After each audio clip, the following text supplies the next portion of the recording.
आज राष्ट्रवादी काँग्रेसचा 25वा वर्धापन दिवस आहे। सध्या पुण्यामध्ये सुप्रिया सुळे बोलतायत थेट 25 वर्ष कशी गेली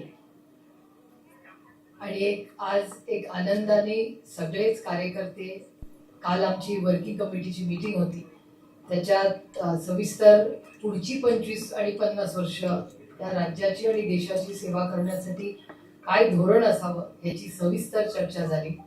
त्याच्यात वंदनाताईंवर काही नवीन संघटनात्मक जबाबदाऱ्या दिल्या झाल्या, त्याबद्दल पुढच्या काही दिवसांमध्ये आपल्याला त्या सगळ्याची माहिती दिली जाईल। आणि आमची एवढीच अपेक्षा आहे की एकीकडे जसं इलेक्शनची कामं होत राहतील तर त्याच पद्धतीने संघटनेची ताकद ही राज्यात आणि देशात कशी वाढवावी याच्यासाठी राष्ट्रवादी काँग्रेस पक्ष प्रयत्नशील आहे।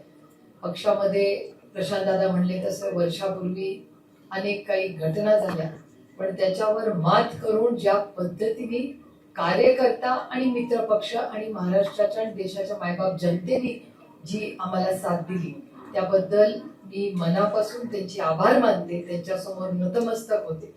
कारण असं वाटलं होतं की आता पुढे काय, पण राष्ट्रवादी काँग्रेस पक्षातले नेते कदाचित काही अडचणीमुळे त्या काळामध्ये ते अडचणीत आले असतील किंवा खचले असतील, पण राष्ट्रवादी काँग्रेस पक्षाचा कार्यकर्ता कधीही खचला नाही आणि डगमगला नाही आणि तो लढत राहिला। ही खरंच आमच्या सगळ्यांसाठी खूप अभिमानाची गोष्ट आहे। आदरणीय पवार साहेबांच्या नेतृत्वाखाली हा पक्ष महाराष्ट्रात आणि राज्यात देशात अनेक राज्यांमध्ये आज कार्यरत आहे। पुढच्या काही कालावधीमध्ये तुम्हाला अनेक संघटनेमधले नवीन आम्ही जे कार्यक्रम घेणार आहोत त्याचीही माहिती आज संध्याकाळच्या मीटिंग मध्ये नगरला आपल्याला कळेलच। पण तमाम महाराष्ट्रातली ही प्रेस, देशातली अनेक प्रेस, मला माहिती आहे की गेल्या महिना म्हणजे गेल्या किती 100 दिवस असतील मी घरातून बाहेर पडले की तुम्ही असता, मी घरात शिरता नाही तुम्ही असता, त्यामुळे तुम्ही स्वतःच्या घरी जातात का नाही का घरात तुम्ही पण पाहुणे झालाय असं खरंच झालेलं आहे। कारण खरंच या सगळ्याच प्रेसच्या टीमने कधी वाद झाले असतील, कधी कटुता झाली असेल, कधी एकामेकाला आम्ही म्हणले असेल, तुम्ही आम्हाला काय काय म्हणला असाल, पण एक संविधानाच्या चौकटीत राहून आपण सगळ्यांनी जी एकामेकाला साथ दिली आणि या देशामध्ये संविधानानेच हा देश चालेल हे मायबाप जनतेने जो निर्णय घेतलाय त्याच्यामुळे सगळ्यात मोठी ताकद त्या एका मतामध्ये हे या भारताच्या जनतेने सिद्ध करून दाखवलं। तुम्ही धनशक्ती म्हणा, कुठलीही शक्ती म्हणा, त्याला या देशाने नाकारलंय। ही खरंच अभिमानाची गोष्ट आहे। मला अतिशय दुःख होत आहे बोलताना, पण 50 खोके एकदम ओके सरकारला लागू पडत असेल पण मायबाप जनतेला लागू होत नाही। त्यांनी सांगितलेलं आहे की 50 खोके इज नॉट ओके।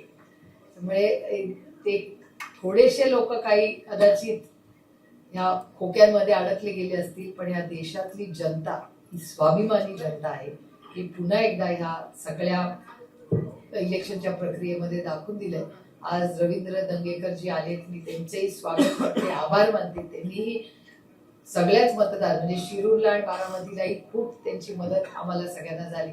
अगदी थोडक्यात त्यांचं इलेक्शन राहून गेलं पण हरकत नाही, ते फार घट्ट आहे, त्याच्यामुळे ऑक्टोबरमध्ये नक्कीच आमदार होतील याच्या माझ्या मनात काही मात्र शंका नाही, पण ते त्यांचं कर्तृत्व आहेच। पण मला एका गोष्टीचा आनंद त्यांनी आत्ताच केलेल्या एका कामाचा आहे की एक युवक आणि युवती, कदाचित दंगेकरजींनी ती लढाई लढली नसती तर कदाचित त्या 2 कष्ट करणाऱ्या मुला आणि मुलींना न्याय मिळाला नसता। हे जे आशीर्वाद आहेत ना, हे जे काम तुम्ही केलं, कारण तुम्ही या देशाला दाखवून दिलं की ह्या देशामध्ये जो कष्ट करणार आहे, जो सच्चा आहे, त्याला न्याय द्यायचं काम कोणी वाचाने फोडला तरी मैं होऊन जाणार।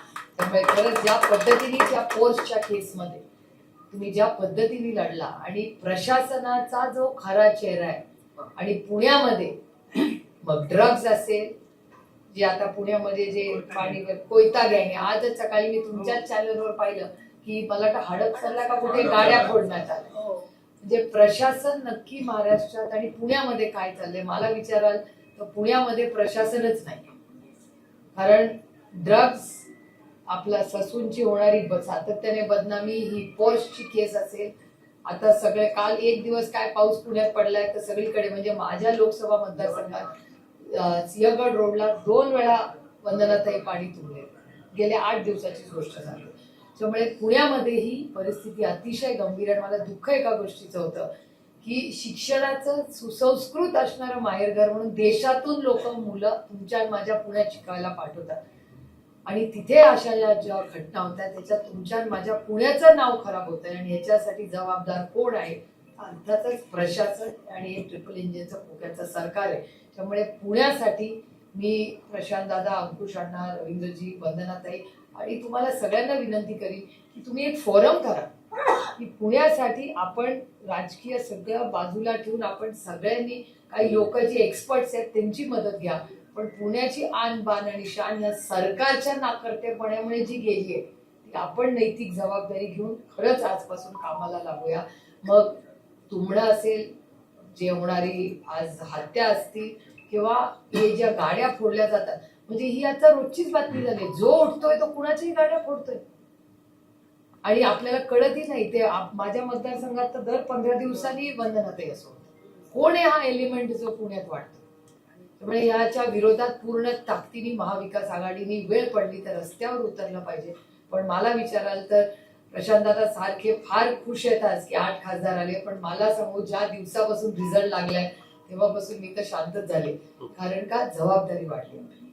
मला विचाराल तर जो यश आपल्याला मिळाले हे फक्त गुलालाचं यश नाही, त्याच्यावर एक खूप मोठी जबाबदारी आली आहे. त्यामुळे आपण आज खरं तर त्या दिवशीपासून आदरणीय पवारसाहेब सोनियाजींशी बोलले, पवारसाहेब उद्धवजींशी बोलले की आपण ज्याचा उल्लेख त्यांनी त्यांच्या भाषणात केला की आपण पूर्ण ताकदीने विधानसभेच्या कामासाठी लागलोय आणि ती सत्ता ही काय फक्त सत्ता म्हणून नकोय आपल्याला, पण महाराष्ट्रावर आज जो अन्याय होतोय म्हणजे आज हिंजवडी मधल्या जवळपास 35 ते 40 कंपन्या बाहेर जात आहेत.